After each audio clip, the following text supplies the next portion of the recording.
The coquette aesthetic has been taking over the internet by storm. With feminine and playful styles getting more popular, the coquette fashion lifestyle has been growing amongst young women of today a lot. What if I told you that all the coquette that you see today is actually a lie? Okay, well, not a complete lie, but underneath the aesthetic videos that I did, someone had brought to my attention that the coquette aesthetic actually looked different in the past than the way it looks right now. So, special thank you to Ebony Darkness Dementia Raven 4610.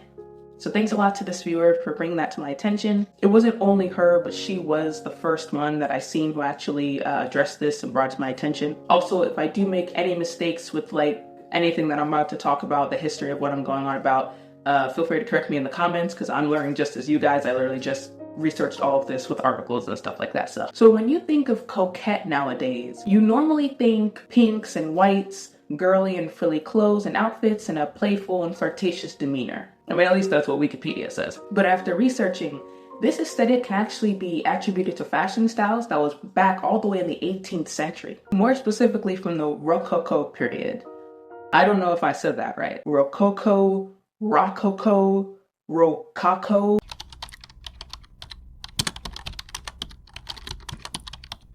Rococo. So Rococo takes its name from the French word rocaille.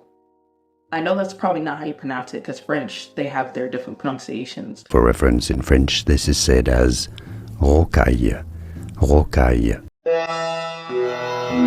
But it means rocks or broken shell, which are natural motifs that are often formed with the designs. So it got really popular throughout the 1740s through the 1770s. Rococo's designs are very intricate, they're lavish. The designs specifically in clothing have a lot of playfulness, flirtatiousness, and has a lot of themes of romance, sensuality, luxury, wealth, frivolity. It's a very hedonistic fashion and lifestyle. Marie Antoinette, who was the last queen consort of France before the French Revolution, is a big icon when it comes to the Rococo fashion and aesthetic. She was considered a trendsetter from the mid-1770s because of her very unique fashion choices. She was very into dressing in abnormal and unconventional ways and using bold colors, bold fabrics, and different things to create her own unique style. During the French Revolution, the style of Marie was actually ridiculed because of its lack of seriousness and unconventionality. The normalized style, especially around that time, was very refined and professional, especially for a queen. Aspects of the coquette aesthetic that we have today was also shunned and rejected because of its frivolity. So based on what I searched, that's where the original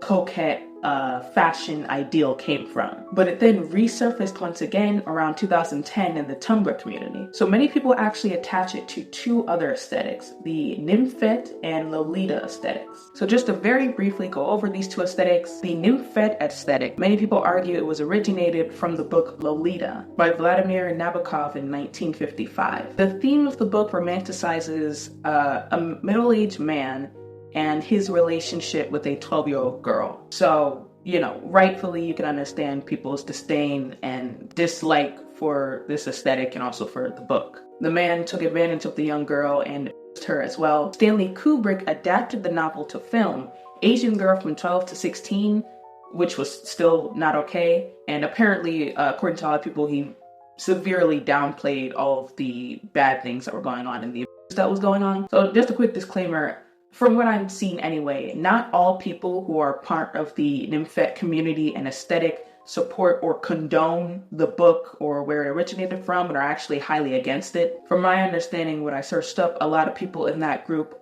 they focus more on large age gap relationships, but between two consenting adults, like not a minor. But it did have a big impact on the way that young girls will look at the romanticism of an older guy and younger girl relationship. And then the second aesthetic we have is Lolita. So Lolita is a Japanese culture style that is inspired by the Victorian era. The aesthetic is an attempt to showcase feminine beauty without the sexualization of it, and it puts emphasis on the cute innocence and frivolity. However, unfortunately, everything is so hyper-sexualized nowadays that it's kind of hard to escape it. But if you watch anime, you'll probably see a lot of anime girls dressed in this way as well, or cosplayers might wear these baby doll looking dresses, like they're very big and poofy, lace on the ends, high knee socks. Some of them even hold a little parasol, which I think is cute. And they do have a lot of bright bubblegum colors, one of the main ones being pink. So when you mix the old Rococo fashion textures and ideals with the Lolita aesthetic, with the bright pinks and the bows and the frills, which also comes from ballerina fashion as well. I forgot to mention that. But the ballerina aesthetic,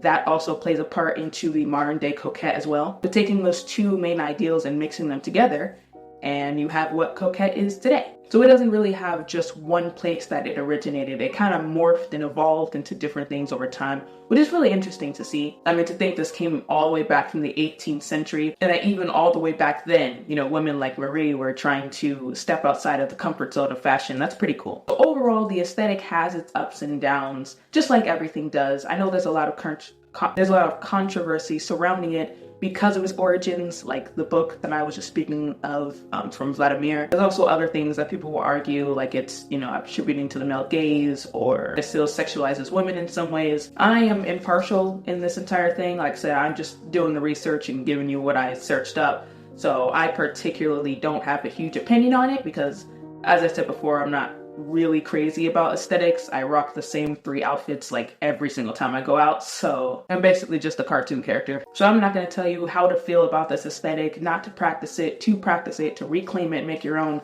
whatever. Like I said, I'm impartial. You do whatever you see fit. But once again, I will just try to encourage people not to make aesthetics their entire lifestyle, basically not to make it their whole personality and get too obsessive over it. When you tend to take it too far, it just becomes more harmful than anything, just innocent and fun like aesthetics are supposed to be. So yeah, as per usual, my feelings on aesthetics are the same. Again, I have nothing against them.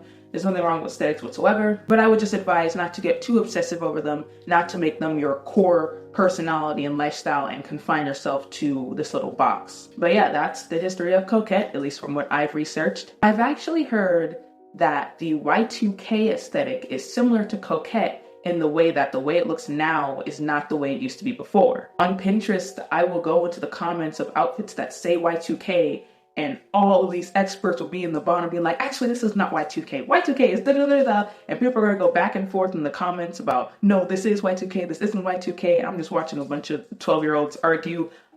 So if you guys are interested in the history of Y2K, or that's something you would want to me to talk about, go ahead and let me know in the comments. But as for today, that is all. So thank you all so much for watching, and I'll see you in the next video. Bye.